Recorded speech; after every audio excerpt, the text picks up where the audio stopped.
I chose to make Twin Rivers because it was definitely a project that was different to what most independent first-time filmmakers would make. And I thought if I could pull it off, that would be impressive in and of itself, to pull off a period drama, essentially with no budget. When I first began, I didn't set out to make this enormous feature film. I set out to make a half-an-hour short film.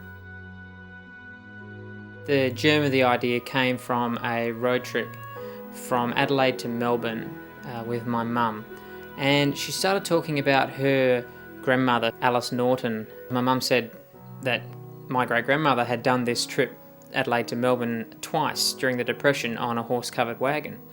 And I thought that was really amazing that someone could, walk all this distance. I remember him scribbling on a piece of paper. Just all it was 2 pictures of 2 characters. And then I remember at the end of that, him saying, "This is what I'm going to come up with. I'm thinking of an idea of 2 brothers crossing a country." There'd be something between them, that all is not well on the journey. And I didn't have anything grand in mind at all. I just thought I'd just go out in the countryside for a few days and film some stuff. At that stage, he said it was only going to be a short film, just a short little 20-minute thing. My great-grandmother wrote this little booklet, which was just a booklet of her stories. That gave me a real insight into that era and what things were like. And so I had my script that was, it was getting somewhere. And I gave that to Peter Court, who I was doing animation projects with at the time. He was writing and I was doing animation and so on. He started adding in other characters and like the Alice and Alice's father and things like that. And I sort of liked where it was going, but I knew it was getting bigger, but I didn't mind. So I just started my production design and costume design. I just went to as many op shops as I could, and I bought hats and shirts and jackets, whatever I could get my hands on, anything that looked right, and just really tried to make it as authentic as possible, because I thought people are going to see straight through this if it doesn't look accurate. That was the challenge, and I sort of embraced it and really enjoyed it. When I first met Matthew, I'd been writing books for several years. Since about 1997 I'd had books on the market, novels. I had thought to myself, I'd really like to see what I write on the screen made into movies. And so I talked about it and joked about it and said, I'm going to make a movie and all that sort of stuff. I contacted her and she seemed to have a drive and a vision for getting involved in films. And we talked about my project. She seemed interested in it. So I had a look at the script that he had written at that time, and he said to me, "What do you think?" And I said, "Well, do you want me to be honest?" And he said, "Of course."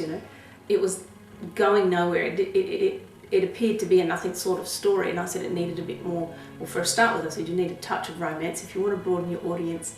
Sometimes I'd say to him, you need more reason for that character to behave that way. When the boys were fighting, I said, you've got to have a fairly good reason, other than just that one wants to stay and one wants to go. So we began to talk about it, and we'd bat it back and forward, and maybe I would write the scene, and then he'd look at it and say, and it probably more often than not, it would tweak his own imagination, and he would then tweak the scene that I had written and change it. And I'd see bits of me still there, but if you can take a hold of that notion that it's not your project, it's not your call, that this baby belongs to somebody else and you're there to do your best to help them, then you don't get too frustrated with the amount of really good stuff that you write that gets turfed out.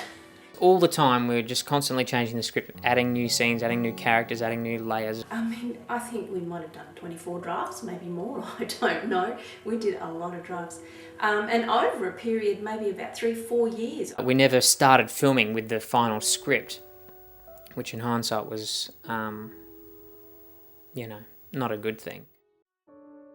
Casting this film was not the way you normally cast. I didn't hold auditions or anything. I cast myself because I thought, I'm going to need someone to be pretty reliable, and I thought, well, I can rely on me to be available for this. And I cast my brother. It made sense to me that 2 brothers would play 2 brothers. I knew that Darren was a natural actor. I've always been making short films with Matt, whether they be silly little weekend things, holiday things, or just small little short films with my brother. Acting and movies has always been a part of my family. We'd always just made Star Wars rip-offs or sword fights with, wooden swords and stuff. At first, Darren didn't really think that he was capable of doing it, I think. He was just worried about doing that real acting. You know, having worked with Matt, you know, for years on other projects, that definitely took the, I suppose, the real worrying factor out of it. When it came to the casting of Alice, I knew this girl called Robin Dickinson. She had a sort of a classically beautiful little petite face and a very bubbly personality. And he asked if I'd had any experience in acting or anything like that, and I said, oh, a very minor amount. She thought it was, going to just be this little thing that I was doing and, you know, be a bit of fun. Sometime after that, it then expanded into having a major role in this film, and I thought, this is a bit daunting, but, you know, well, you know, for a penny and for a pound, why not? I think that's sort of how everyone came on board. Håkan, I'd seen him acting in another thing that I was doing, and I knew he had a good natural acting ability and he was interested. I heard of a place called Actors Inc. in Adelaide, which is a casting agency, and I said, look, I'm looking for actors, I can't pay them. And they said, well, we'll put a notice on our board if you like. So about 5 minutes later I rang the fella who had just sent through the stuff about 5 minutes beforehand, and that was Matthew Holmes, and I said, yo, I'd like to be in your film, and he said, okay, let's meet. And I was impressed with the way he looked, and his enthusiasm was just infectious. And then I met other guys, Stephen DeGennaro, David Anderson, Stuart Lindsay. And then once I had all of them and they were all involved, then I just thought, I don't know, I've got these guys, maybe I should use them a bit more. And at the time, the roles for those characters, especially Josh Jager's character, his role was tiny. He was just a walk-on character. He said, can we write the parts out? Can we fill it out? And I said, well, yeah, why not? So we began to think about the character of Jack. I was an aspiring actor, desperate for something, a substantial role of some description, so it was just something that I was going to grab and run with, I mean. And then it grew, and it was the quintessential Aussie bloke, and I figured that I could turn on the ochre as well as any fella, you know. One of the first things that I thought I needed to do was to see if I could pull off the dance scene. There was a sense of naivety that I had when I went into this, and I think it can be a good thing having that kind of naive attitude, because suddenly you're faced with a huge problem, like how do I fill a hall with people, when you just got to get creative about it and you just got to solve that problem. It was done on an absolute shoestring budget. Essentially, it wasn't really a budget at all, to be honest. I thought he was a bit of a mad bastard because, you know, to do a period drama with no money takes a lot of balls, and so you appreciate that, and it's taking it away from your typical run-of-the-mill short films set in now, and so it's easy to do that, and he was taking on a challenge, and that was respectable. I created these pamphlets and tried to get people to come along to this swinging 1930s night that we were going to film, and so I thought if I could get all these people there in period costumes, then I could get my cameras in there and I could, you know, have all these extras. I rounded up a whole bunch of willing friends and family to take dance lessons for a few weeks, and I took them as well, and my brother took them, and Robin took them. As the day drew closer, I knew that we didn't have enough people to fill the hall, so I found a ballroom place with this guy called Gary Roberts, and he told all his ballroom people that it was on, and on the night they all rocked up.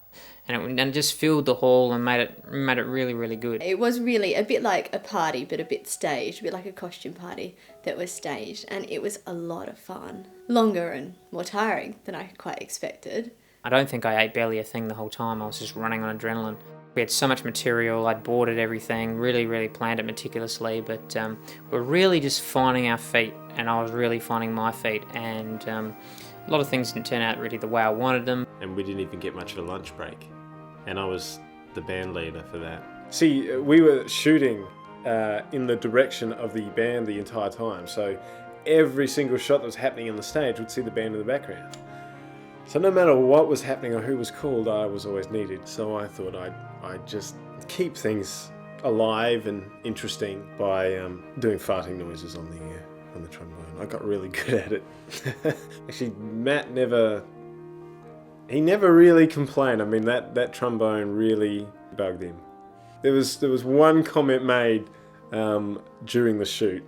Just one comment of, yeah, you go back and play your trombone sort of thing. And it was just said in such a way it was, okay, yeah, it is getting to him. Well, after 9 hours, you'd think. It's just like, well, dude, you gave me a trombone. My parents were really, really supportive of me throughout this whole process, and they helped a lot where they could. And my mum and dad catered that big dance night. I'd been on a couple of commercial film sets before, but never on a film set like that. It was pretty basic, everything was pretty basic, and yet you know, right from the start, I sensed a promise that I thought to myself, I reckon he's worth taking a bit more notice of. It's an interesting feeling when you're standing there and you've got a hall of 70, 80 people and they're all dancing in period outfits. And there was a few moments where I just thought, how did I get all these people, you know, dancing for me? I didn't really give it a great deal of thought as to who was going to film it when I was on screen. I just sort of thought, oh yeah, we'll figure it out, you know. My brother and I would set the tripod up somewhere and then we'd set it going, and then I'd run up with him, and that was just with him and me and the camera. That's it. That caused a lot of problems until I started getting some really good cameramen like Andrew Crisp and Matt Stiles and David Wolfbarry and so on. And Matt would set up the scene, and he'd say to me, okay, this is what's going to happen, and that was it. And I just pressed the button to make it record, and then press the button to make it stop. And it was halfway through a couple of takes. I sort of didn't really like what the camera was doing. I thought I'd bumped it. So I adjusted it. When he was looking back over the rushes, he went, oh, hey, what made you change that? And I said, oh, you know, it just didn't look right, so I changed it. Turned out he had a really good natural eye for framing shots, and I was pretty fussy with how I wanted shots framed and so on. If I wanted to change it or whatever, he'd let me. And we got to the point where we could really trust what the other person was doing. Which was a really good find, because I needed someone to man the camera when I was, you know, acting. But yeah, I would just throw things at him and say, look, what about this? Would this be better? And he was eager to lap up anything that someone would throw at him, because it must be really hard when you're trying to create this vision, but you're missing a vital part, and that's seeing what you're looking like. I remember we were shooting Matthew, we were shooting Darren's perspective, and Darren's yelling at him, yelling in his face, and they're having the big argument, and Matthew's there mouthing the words. You're telling me that you're going to throw it all away for some farm in the middle of Throw nowhere? away what? A damn rabbit farm, is that it? Yo, at least it's a place to start. We never really stopped him. Sort of pointed it out a few times, but that had to be edited around a bit.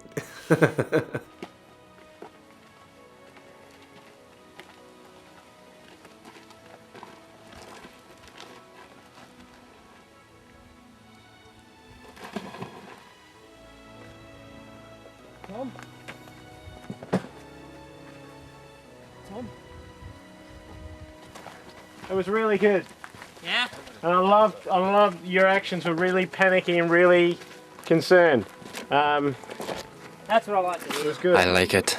If your piece was up first, you'd do your piece, and then you'd go and swap roles, and you'd hold a reflector board, or you would dress some other part of the set, or it was an all hands on, you know. There was no sort of, I'm an actor, I'm going to go and sit in my trailer, because there wasn't a trailer to sit in. So actors became crew, became grips, became whatever was necessary. We would literally just operate from out the back of a car. We would just load our stuff up, load our costumes, load our equipment, and then we would just drive out to the country. You know, parking, standing behind a car, quickly stripping off, working out which costume to wear, and then, you know, doing your makeup in this tiny little compact, and it made it more of an adventure. It was just weekend after weekend after weekend of just driving out to the countryside, gear in the back, pack lunches, grab lunch at the deli. There was no catering or anything. It was really, really raw. We had the bare essentials. It was just home movie stuff, really. That's really all it was. But using just the home movie equipment, I just tried to make it within the frame. What I was shooting, I just tried to make that look as slick as I could. It's completely different to your regulated money-backed film. I mean, we still pulled off what you had to achieve every time we went to a location, but there was never the pressure that there is on a conventional film set, and that lightens it a lot and makes it a more enjoyable experience, I think. Okay, that's good, cut. You want to stay there? My hut came off. Breaks didn't come very often, and when you did, what were you going to do?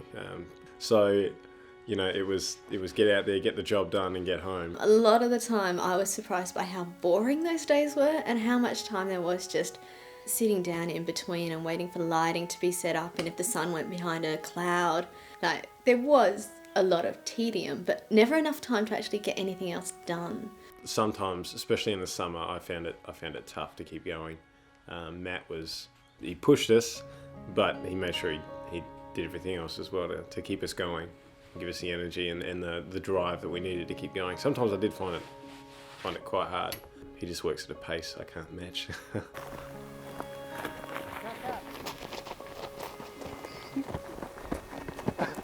It's those naked boys again! And what the dog doesn't need, you get yourself a warm meal and a hot bed. A warm meal and a hot bed. Shit, that's not quite right. A hot bed.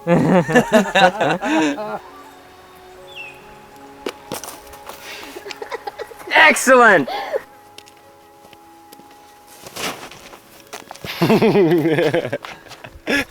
I suppose in some ways it made it very hard to do the film with the amount of travel and the distances and the long days and just having to do it on weekends and no one was getting paid, and if people were in it for the money they wouldn't have done the project. So everyone was always pretty positive about the way they were going to go about being involved in the film. They knew it had to be of their own time and efforts and their own blood, sweat and tears essentially. But you definitely have a bigger appreciation for the finished product, having seen what we had to go through to get to where it is today. And then I'm going to bring that down on your legs. Bang! Yeah. And that's what turns you over. You're on this and you're getting whacked here, like this, and then when I crack you on the back of the legs, that's what turns you over to grab them. It was a couple of broomsticks in paper mache with some foam inside it, so I said, it's not going to hurt that much, just whack me with it. So he did. Next time it was a bit of a love tap, and I said, look, it's not going to hurt, just whack me with it, you know. And then it's just like, it's the best way to do it. I'm just going to fall forward, it's going to be real, it's going to like, and he hit me pretty hard with it actually. And all I remember was straight across the shoulder blades, the feeling of the broomstick coming through the foam and the paper mache, and it's this sharp crack. And I think the first take I actually did cry out a little bit in pain because it was it actually hurt. But anyway, I didn't tell him that. I just thought, no, we're just going to get this done, and he can keep hitting me with that stick. It's not going to hurt too much, and we'll get it right. It's this kind of thing. All right, I know your instinct would be to grab me. Do it again. So you can sort of be fighting a little bit. But the other thing was, once we're actually on the ground, he's on top of me, and I've got a bit of chest hair, and he's grabbing me by the shirt, and every time he grabbed me by the shirt and pulled me up, and he's pulling me up and down this, he was ripping out chunks of hair out of my chest, and it was actually, there wasn't much acting involved, I don't think. I think it was all fairly real. It hurt. So. Damn it, Tom. That money was mine too, you know. You're not the only person in the world that's been handed a raw deal. The money's gone, Tom. And you know it as well as I do. By this time, a guy called David Wolfbarry had cottoned onto the project, and he generously started coming along and helping me organise shoot days, and he would be cameraman and assistant director. Meredith came on board as co-writer, but she also came on board as an associate producer because she started bringing all these people to the project that she knew. She had a wide network of people, and she started telling me about how her family had a farm up in Melrose. And my mum also has always been a creative sort of person, and so she threw herself into it as well, and did a lot of scouting around that particular district for, you know, paddocks and sheds and houses and other locations. My brother and I drove up there one day with our costumes because we thought we'd get some shots in while we were there. We drove up there and we scouted it out, and we sort of acquainted ourselves with the people in the area. We would have to frame our shots carefully so we don't see modern things like, you know, telephone towers and modern buildings and modern machinery in the background and so on. But I thought, yeah, we can work around that. Going to Melrose for 2 or 3 days was always a wonderful adventure. You know, Melrose is a spectacular part of the world with a spectacular backdrop, and you know, it was just a holiday, but you're actually doing something on your holiday as well instead of just kicking back and seeing the sights or whatever. You've got a goal and a purpose for it. We'd head up to Melrose once. That was a long trip. We'd quote movies most of the way, and then we'd get there, unload, set up the beds, all that sort of thing, and then of course Matthew would cook us tea. A typical day probably would have started about between 4 and 5 o'clock in the morning. And then I'd have to go around and wake everyone up in all the different rooms. Then we'd get up as late as possible, rush to the shower, use all their water. Then I'd go into the kitchen and I'd start cooking bacon and eggs for them so they all could come out and have a big hearty breakfast. And then it would be, right, you know, the light's coming up, let's go get costumes on, get the camera ready, and we'd go out and we'd just film all day. Slogging it out with maybe like a half-hour lunch break to the local deli somewhere, still in costume. People got to know us because we were the only people walking around looking like we're out of the 1800s. We would shoot from the morning to get the morning light right through until the sun went down to get that lovely afternoon glow. We had to be on schedule by lunchtime. If we were running behind by lunchtime, then the whole weekend was in trouble. Because whatever we didn't get done at the end of that day, we could just fit into the next morning or whatever. And then it was go to bed, early, ready to get up again at 5 and do the whole thing again. We're up there with a great bunch of people, crew and the cast that were up there. We all got along well, and we really enjoyed each other's company. We had good times. And we became mates over the course of shooting the film, and we just developed strong bonds and mateship, which was what it was. It was like mates hanging out together. It wasn't like a crew coming together to shoot a film. For the times that we were shooting, it was extremely hot and draining. It happened some afternoons we couldn't even be out there after probably 11 o'clock in the day until probably closer to 4 or 5 o'clock in the afternoon because it just got too hot. You could not be outside. Steve was wearing a white singlet, no sunscreen. We'd been playing cricket for an hour, 2 hours straight. He came in and took off his singlet, and it looked like he still had it on because he was white underneath and then just red everywhere else. He was so sunburnt. You did have times we were looking forward to it. You did have times where, there were other things on that weekend back at home in Adelaide where you wish you were going to, but you'd already made a commitment to the film and you had to be there. Being one of the main characters, you didn't have a choice essentially. It was very, very testing and trying at times. Sometimes you just felt like, I don't want to be here anymore, I've had enough, You'd been up there for a night and an afternoon and you're like, I need to go home now, I've had enough. But probably being up there with the group that we had up there it definitely made it bearable. Sometimes making a motion picture can be really boring. Let me show you.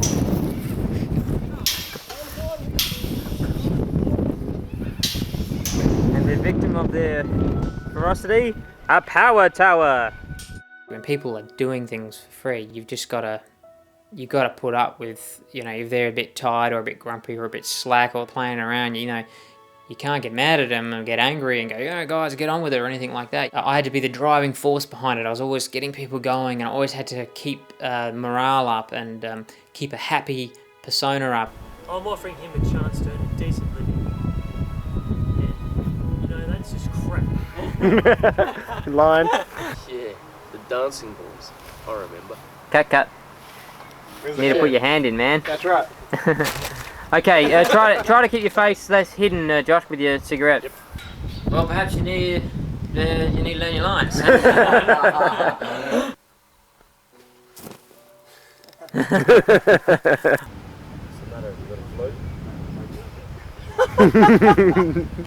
can offer you £3 a week, including board and rent, board and meals. Board and rent. What a rip-off!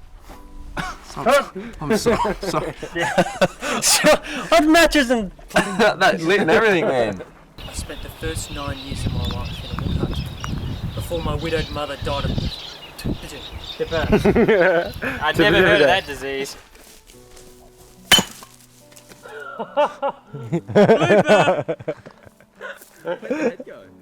Probably the hardest scene to shoot was the fight scene between Tom and William. If you've ever met me and my brother, we never ever fight like that. You would have never ever seen us fight like that. So for us to stand there and yell at each other at the top of our lungs for 3 hours and then to try and wrestle and fight, and that was probably the hardest scene to shoot, I'd say.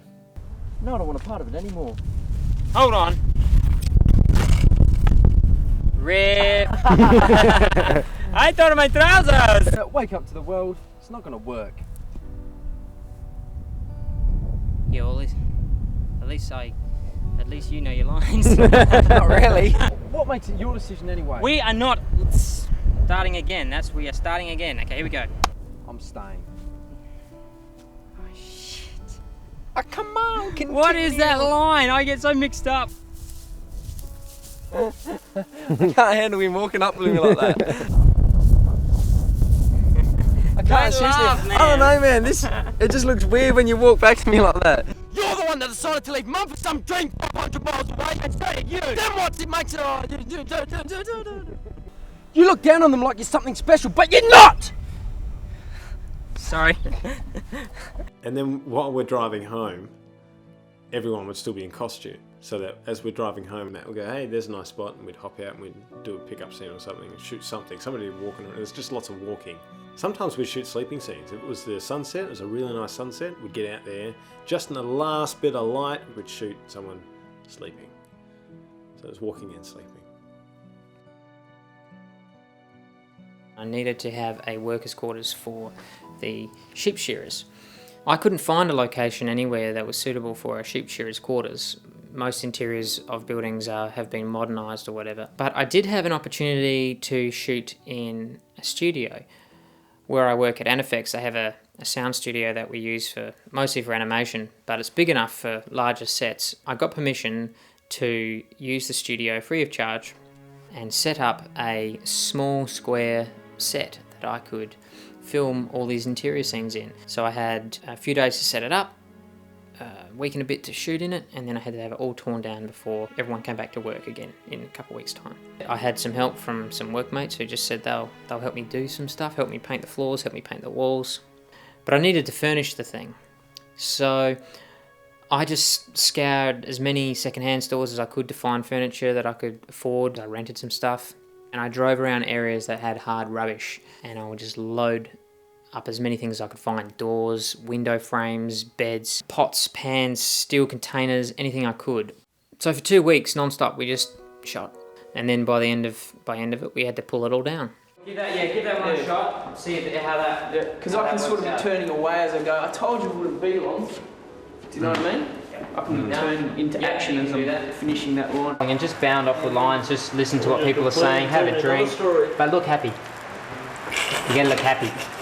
First day of filming was in the studios at Anifex, and I had to play quite an emotional scene straight up, and I think he was almost testing me to see if I had the ability, and I guess if I had failed on that particular day, he probably would have gone out the back door with me, you know.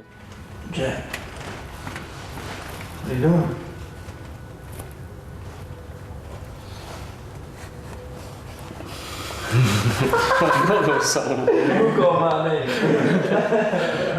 No, it's you all right, mate. Oh. Yeah.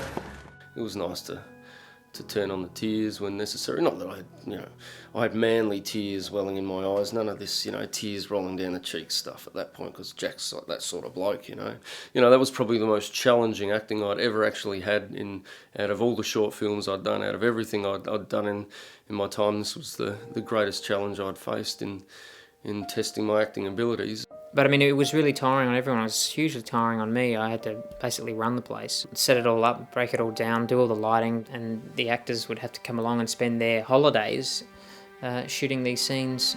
And I think that's when people started to really feel the film's demands, on their time and everything, because like I said, they weren't getting paid, but they're doing it because they loved it. A year had passed since the dance night. And almost a year to the weekend, I didn't redo the dance night, but I held the dance night again.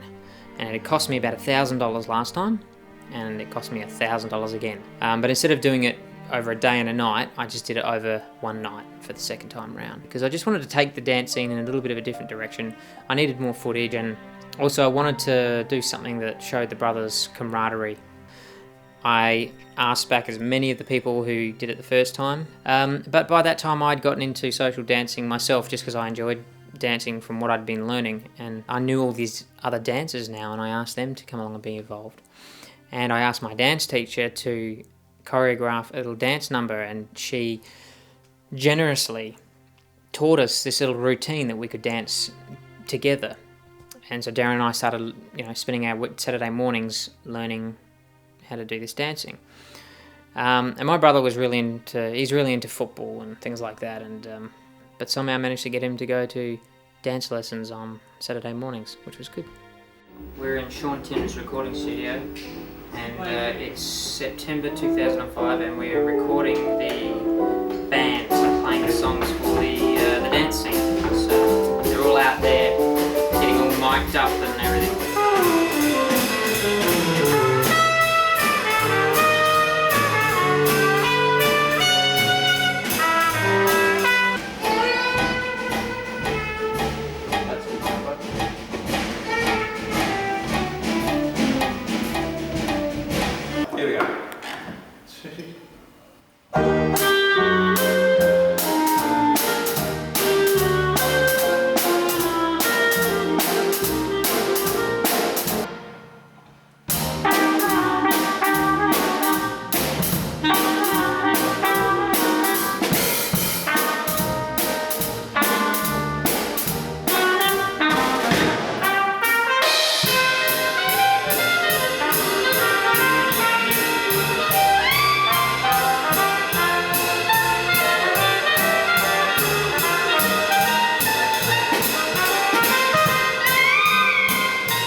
fireplace, a cozy room.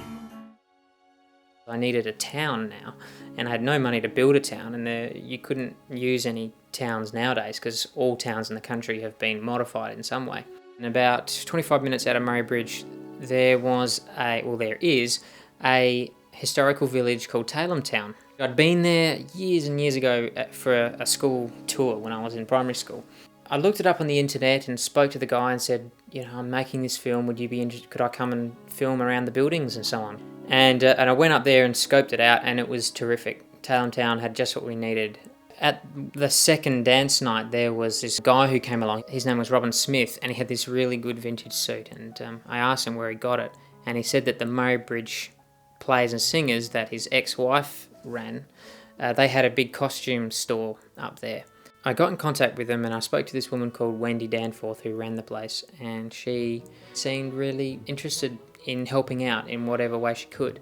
Now I had the Murray Bridge Plays and Singers with a costume store, and they were all willing to dress themselves up, and you know, I could get 20 or 30 people up there. And I thought, well, that's really good, but what I need is cars. I need some cars in this town. So I thought, well, there are vintage car clubs. Perhaps they want to show them on a film, and perhaps they'll be happy to do it for nothing. And there were about half a dozen, maybe more people that were willing to come and bring their cars to Tailem Town. I think the first time I was actually given the camera and told to go off and take these actors and shoot this scene was one of the times in Tailem Town. And I had to take these actors out and just make up this scene. And it ended up into the film. All these extras would just show up fully costumed in great costumes. They looked great. They'd obviously spent time and effort. To see those people putting in so much effort for being extras, and that's not downplaying them at all, but they'd put so much effort in just to arrive on that day for free, just to be involved in a project. Probably those times were the most rewarding. I wanted this horse scene for the film. I really thought it'd be important that, you know, these guys should have this scene where they do some mustering. I thought it would really add a nice element to the film. And Andrew Crisp was a very accomplished horse rider, had his own horse, and his sister is into horses and her friends are into horses. He said, look, I really do want you to get these guys up and riding. Arrange a time for them to come up and horse ride. We organised to tow their horses 3 hours up to Melrose, and they did it all at cost. I paid for petrol and, you know, things like that, but they did it at cost, and they came up for the weekend and we filmed this scene. Andrew and Johnny Weston, who were accomplished horse riders, they were doubles and, you know, riding coaches and wranglers. Andrew's sister Coralie and her friends were wranglers as well. And tough. Yep.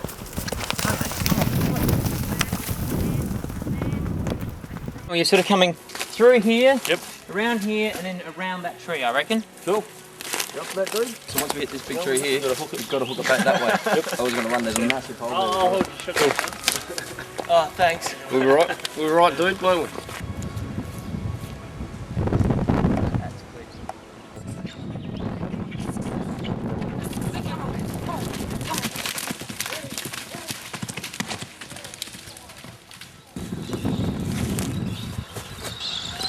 He's on a different side to what he was last time. He's on the opposite side. That's good. Comes in quick as soon as they come fast. Oh, yeah. That was well done. That was a good shot, that one. That's what it was. Okay, we're going to get another shot like this. You're going to find a nice lock off, but, you know, get tree in the foreground, you know, that sort of thing. That was interesting. We had our hearts in our throats most of the time because these guys couldn't wear helmets. But we did the best we could to keep things safe. Probably the horse riding was the highlight for myself. I got to do all my own riding and just enjoy riding horses anyway, so yeah, it was really good times. This is what the boys will be riding. This is the horse. So what we do is we put hay, 2 hay things on top of the back of this. We're going to strap it down, and demonstration, you mount the horse appropriately hold, hump it. Show us the action, Okay, Daz. Andy, we need to sweep this out. Can we get this swept out? That's good. Go for a drive along the fence line. Make sure it's a good stretch.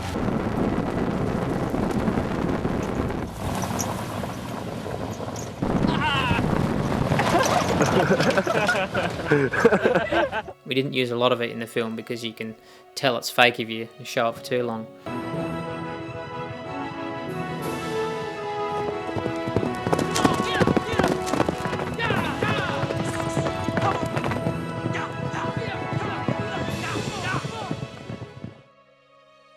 The project was really building momentum, and I think everyone was really quite inspired by what we were achieving, and that just fueled the ambition really to make it better. And it had occurred to us that we should probably try to get some funding to finish it off. I thought what I need to cut a trailer together and this little 10-minute doco on what I was doing and why I was doing it, and we produced it, made it look as professional as we could, and I took it to the Film Corporation. I showed it to a bunch of people, and the person who was running the Film Corporation at the time, the head CEO, just sort of nodded a bit and said, "Who did your costumes?" And I said, well, I did." And they went, "Oh, yeah, very good," and walked out. And there didn't seem to be any real desire to help. Shortly after I applied to the AFC for their film round, I just again got back a relatively lackluster response from them.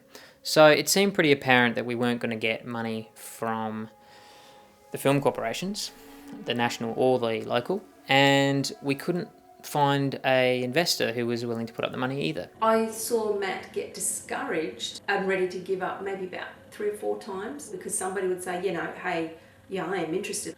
Then they'd pull out and say, oh no, it's not what we want, particularly the film industry ones, the South Australian Film Corp.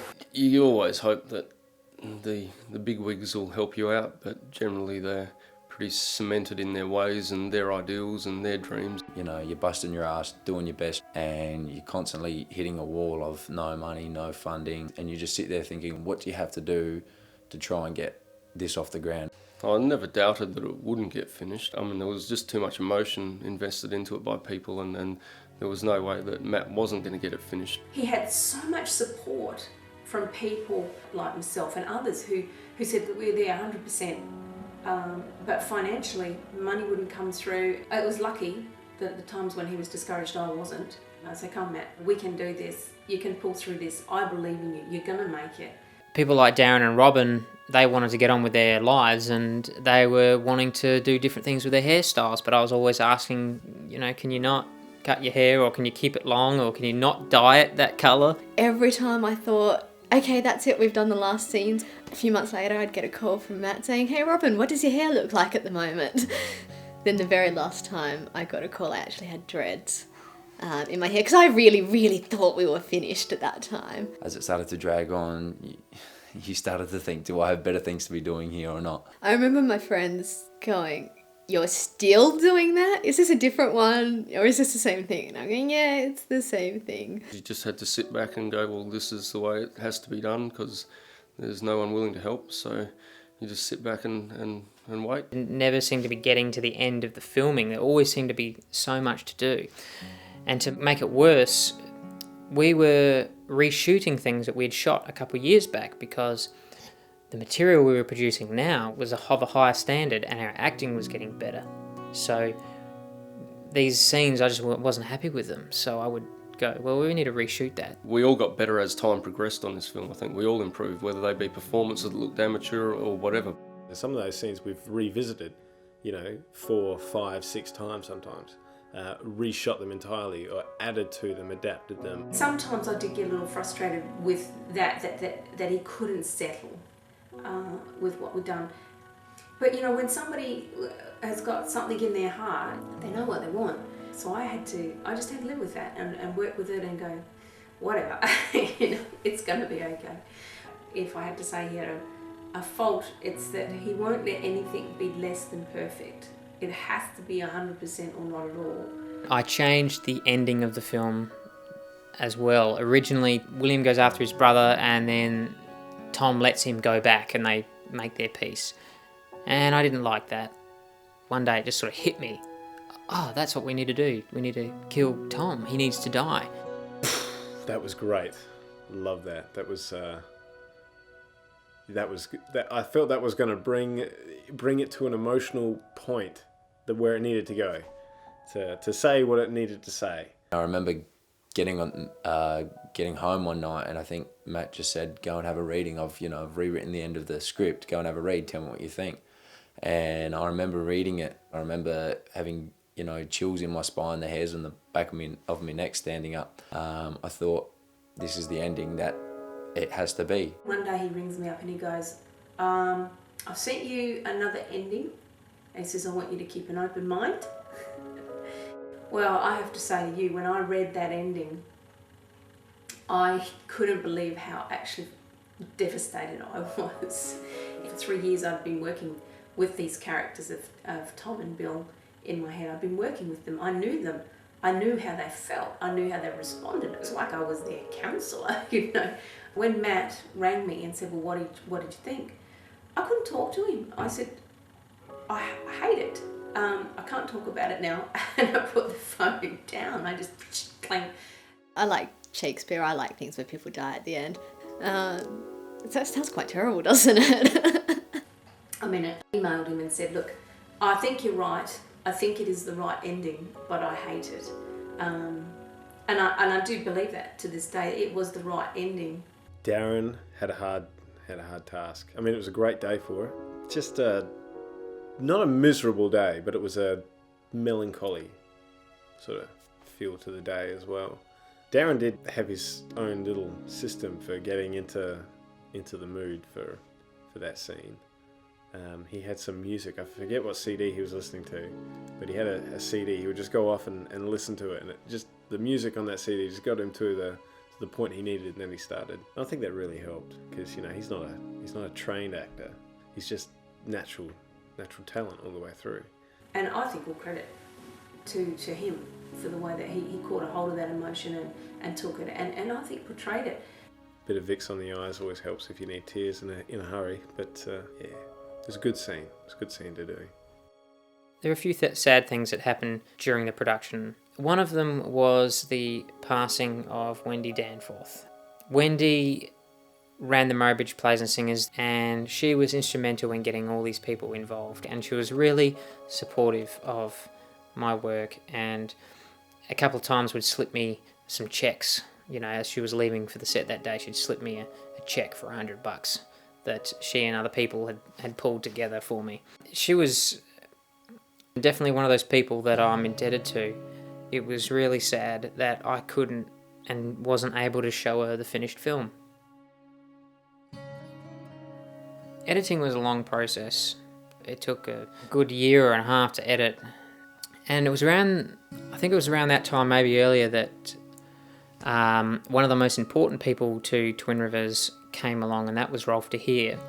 David Wolfbarry, he had worked with Rolf de Heer before on Rolf's other films, and he introduced us. And I met Rolf one day at his office, and I showed him my little trailer and everything, and he was very complimentary and was just willing to talk to me if I ever needed a hand, and he even put a little promotional slogan on the back of one of my promotional DVDs, just saying that, he thinks he likes what I'm doing and thinks that I should be supported and so on. Most of the sound for Twin Rivers needed to be completely replaced, and we couldn't do that. I couldn't do that alone. I didn't have the equipment or the know-how to do that. By that time, the film corporation had changed staff. The CEO was someone different. One of the project officers at the time was a woman called Molly Reynolds. She was very proactive in trying to get Twin Rivers across the line. And it turned out that the film corporation couldn't help me with money because they didn't have a fund in which I could apply for what I needed. I didn't fit any of the schemes. So she and a few other people developed a scheme that I could apply for. The film corporation has all these sound mixing facilities, recording booths and things like that. Instead of getting money, I could apply to use the equipment to a certain dollar value. I waited for 6 to 8 weeks or whatever for the reply, and the reply had come back no. The project had been deemed by a group of people who had reviewed it, and they deemed that the project was too big. Now Molly was not on the deciding committee because project officer, that's not her job. I was in the mixing theatre with Rolf, and I turned around and said to Rolf, I said, this guy, Matthew Holmes, it's made a film. I said, who is he? Oh, well, he's done this film on many weekends over 4 years. Goodness gracious. And I said, how long is it? And he said, oh, a couple of hours. Right. He's having problems. The general feeling amongst the hierarchy of the film corporation is that it's unfixable. It can't be done. It's said that it's too difficult, too hard, and for Matthew Holmes to go away.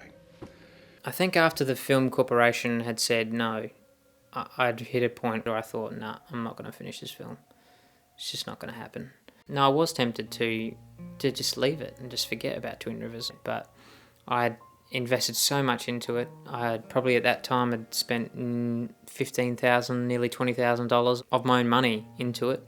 There was a host of people behind me who had given so much of their effort and heart and soul that I couldn't abandon it. So I had to keep going. If it was only for their sake, I had to keep going.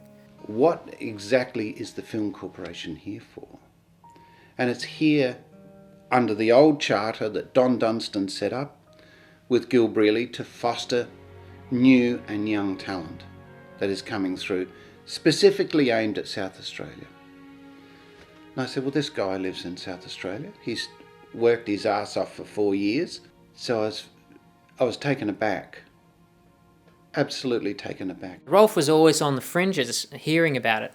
And when he heard about how the Film Corporation had rejected my request, he said, well, I'll help you out. When Rolf de Heer said that he'd help, it was one of the greatest moments in my life, I think. It's the filmmaker you respect the most wants to help a project that you've been involved in. I mean, to actually have them on board helping the film is just astonishing.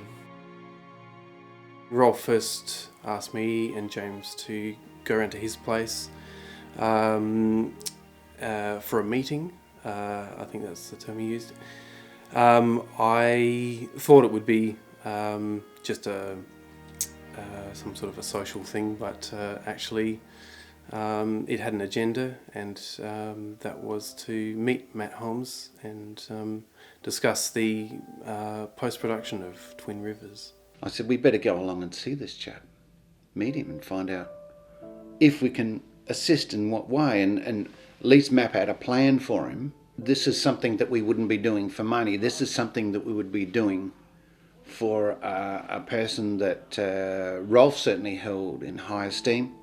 Our first viewing of the film was most interesting, not knowing what to expect. And we thought, oh, this will be an amateurish. It could be amateurish. Tom and I said, oh, okay. Well, whatever it is, we'll still go. Even if it's extraordinarily painful, we're committed, we'll go ahead and do it. We were surprised, very surprised. First of all, the quality of the acting, and the quality of the picture was quite exemplary. I was a little bit taken aback that the Film Corporation and the professionals that gave it the death knell hadn't observed what I'd observed. There was nothing in my mind that said, oh, this is a terrible thing, nobody will ever want to see it. Sonically, at this stage, it already had a few, it had concerns that needed to be addressed, and it was basically just a way of working out what we were going to do with it and how we were going to approach it. It was a little bit daunting at first because, I guess, of the length of the production. It just felt like a lot of work. It felt like, okay, well, now we've got a huge thing here to tackle. Between Tom and I and Rolf, we supplied a degree of equipment to Matthew. He set it all up and recorded all the voices for the film himself. I set up in my house a recording booth in one of the spare rooms, and I just called back all the actors to come and do their lines. Some of them had to do it for like 3 days. I don't even have the answers to my questions yet.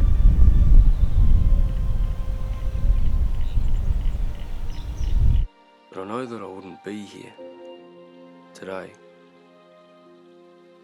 if it wasn't for you. Despite the fact that Matthew was even cutting all the ADR, which is something I thought I'd have to do, he put it all into sync, and I just tightened it up. But it still ended up being a lot of work, and it was quite daunting at times. And there were times where I'd be working late and then go home and just think, why did I ever get involved? Why did I ever get involved? But, you know, you go through those low moments with virtually any project, but, you know, you always get to the moment after everything's complete and thinking, well, yes, I know why I got involved, and look at the results. One of the bigger things that Rolf was involved with was helping me get the voiceover right. The film had always had a voiceover that I thought my brother was going to do, but he suggested that the voiceover be done by an old man representing William. It was one of the hardest things in the whole film, was to get this voiceover right, but with Rolf's help we managed to push it in the right direction. Another part of the project that I didn't know how I was going to do was the grade, taking the edit and making it look, you know, more like film, less like video. And I got a quote from Imagination Studios and a guy called Paul McDonald, and when I didn't get the money or whatever, I said to him, you know, would you be willing to grade my film in your spare time? And he agreed to do that. For a few months he graded this whole 108-minute film. Not only was there a lot of grading to do, but there was also digital removal of things, you know, specs on the lenses and stuff, and he did all that just off his own back. We found this musician called Michael Taylor. So I contacted Michael and told him what I was doing, and I was really blunt. I said, look, I want you to do a feature film score. It's got to be really good, and I can't pay you a cent. And I sent him the film, and he watched it a couple of times, got back to me and said, yep, I'm interested. And for months he worked on this film score. He had a deadline to meet. We were literally on the last day of the sound mix. I was still going to his house at night and getting the last final tracks that were ready for the sound mix the next day. It was that down to the wire.